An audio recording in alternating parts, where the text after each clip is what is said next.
Hello, and welcome to the Greenwood CME Church Virtual Ministry and YouTube channel. I'm Tyrone Davis, the pastor of the Greenwood Church family, and I'm pleased that you've chosen to participate in this ministry. Should you have an occasion to worship with us in person, you'll discover the uniqueness of the Greenwood family in service and in our community. Now join us as we share in our mission, reaching the lost by teaching the cross. Ye are the light of the world. A city built on a hill cannot be hid. You are the light. You are the light. This past week, America and the world buried another young black man, senselessly killed at the hand of police. The words of Reverend Al Sharpton, Tyrone Nichols, a young black man, was mercilessly beaten by 5 men, 5 former black Memphis police officers, while Tyree was en route home. He was just trying to go home. Ironically, this is another example of black on black crime, except this time the videos depicted the police as having perpetrated the crime. I'm sure you join with me in commending our police chief, a black woman, and other city and county leaders for taking swift, decisive, and deliberate action in this particular matter, along with Tyree's family, who passionately called for calm during a very disturbing time. Their actions and their calls, we believe, helped to divert the potential of rioting and possible loss of additional lives.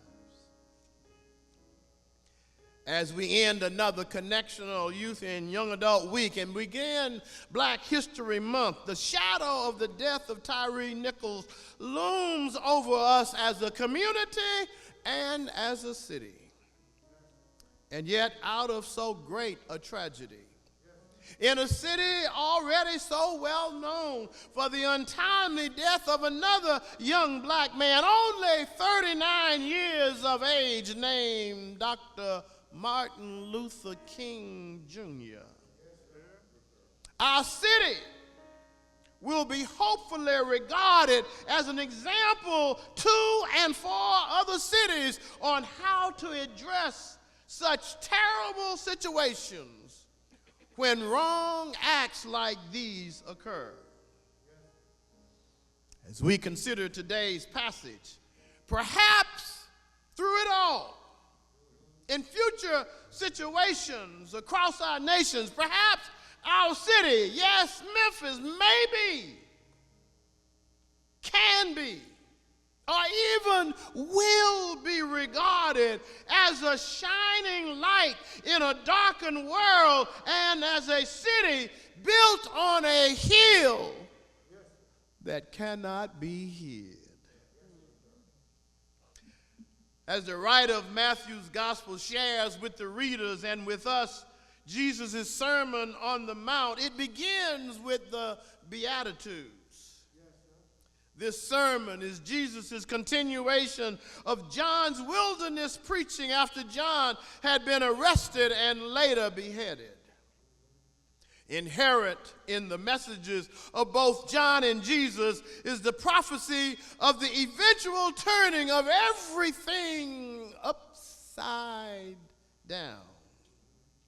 Their sermons prophesize the coming of a topsy-turvy time when old rules and harmful practices that have hurt and injured the people will be reversed and replaced with new rules and godly practices that will become the new norm. Hence, Jesus' sermon opening with the Beatitudes, the blessed are. Blessed are the poor in spirit, those who mourn, the meek, those who hunger and thirst for righteousness, the merciful, the pure in heart, the peacemakers, and even the persecuted. They are all blessed in the world of the upside down coming of the kingdom preached by both John and Jesus. All those who have been ignored, trampled down, those who've been exploited, abused, those who've been neglected and mistreated, all of them will be blessed in the coming kingdom and in the kingdom that has already begun to come. In these Beatitudes, Jesus has told his congregation that they are already blessed. Not because of what they're going to do or must do differently, but because of what they have already done in the past, out of a clean heart and a good spirit. Now, following these Beatitudes, Jesus continues with today's passage, providing illustrations of how their ministries will prosper both as his listeners and as his disciples. His illustrations use common items familiar to their everyday usage. Salt, used to season and preserve food, is now used as a metaphor for the importance of their lives and their life's work. The use of salt is a private act, and it has a personal use.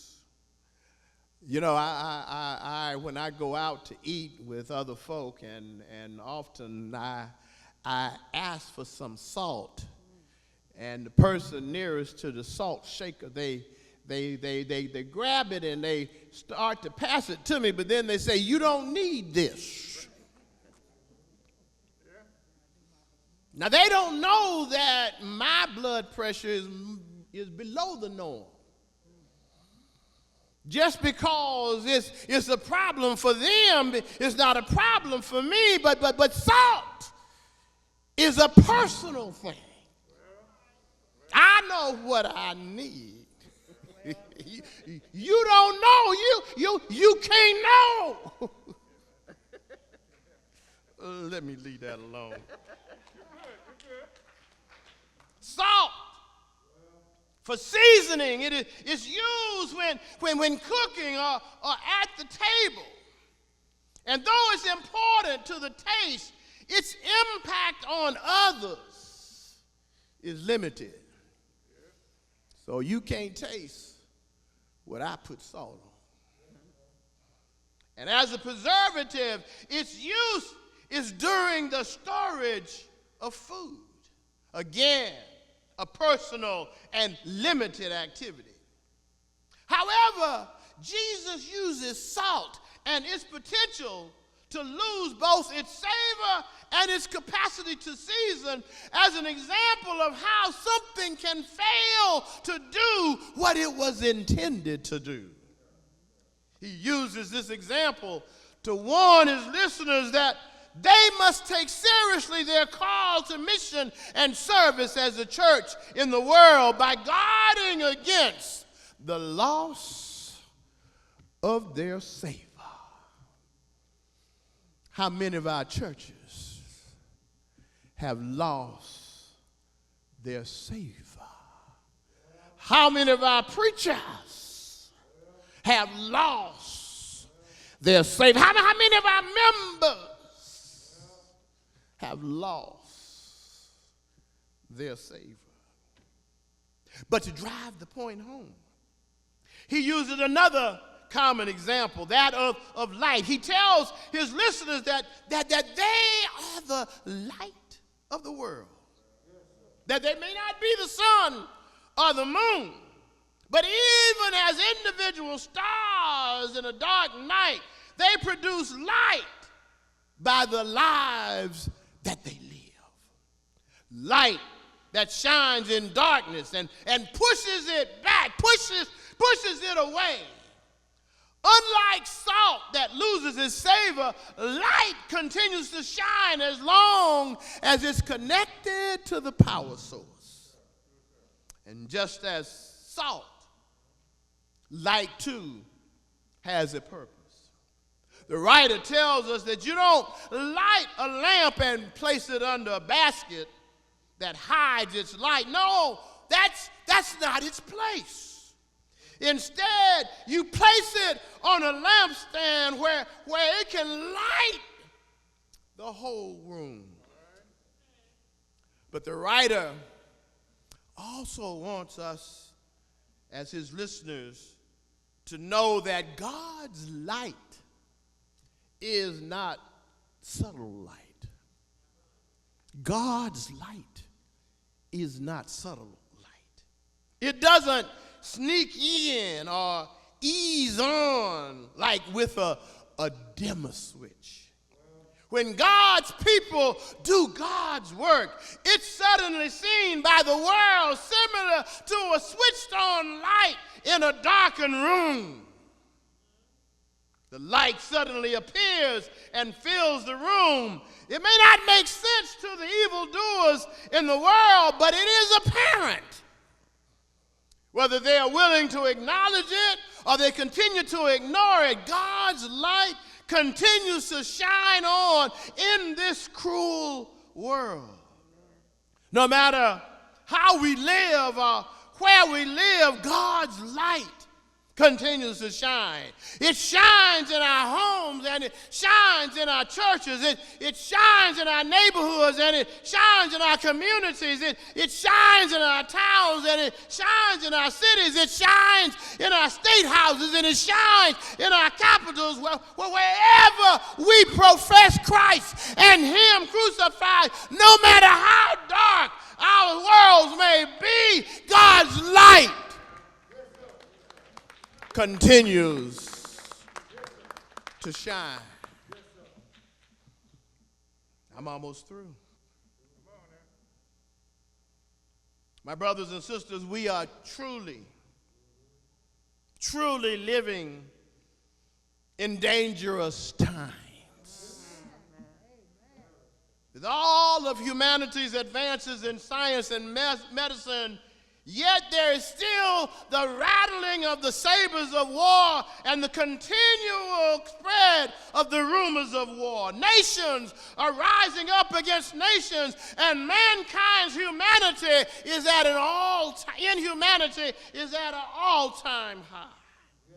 The poor are forgotten. The sick are left to die. The hungry are left to starve. Dishonesty abounds, and truth is being crushed to the ground. Yet the writer of Matthew's gospel gives us hope for tomorrow, gives us a sense that God has not brought us this far just to leave us.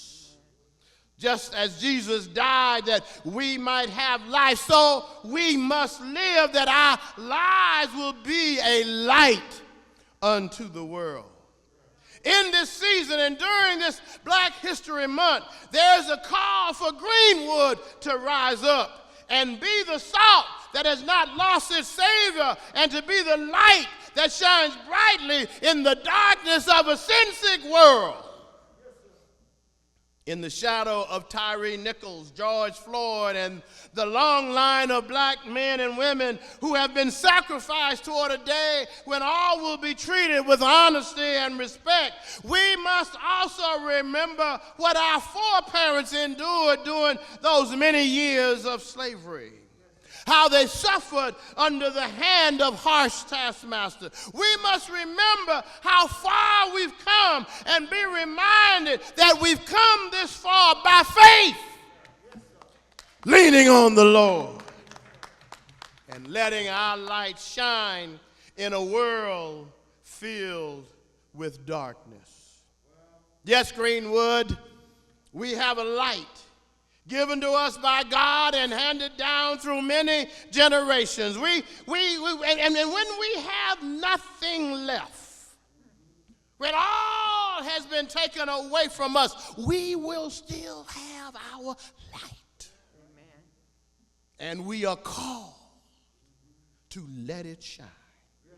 In slavery, our foreparents used to sing a song that we've continued to sing even to this day, although not as frequently. A song that reminds us that we each have a part to play. That song that said, "This little light of mine, I'm gonna let it shine. This little light of mine, I'm going to let it shine. This little," they wouldn't stop at saying it 2 times. They add a 3rd time. This little light of mine, I'm going to let it shine. Let it shine. Let it shine. Let it shine.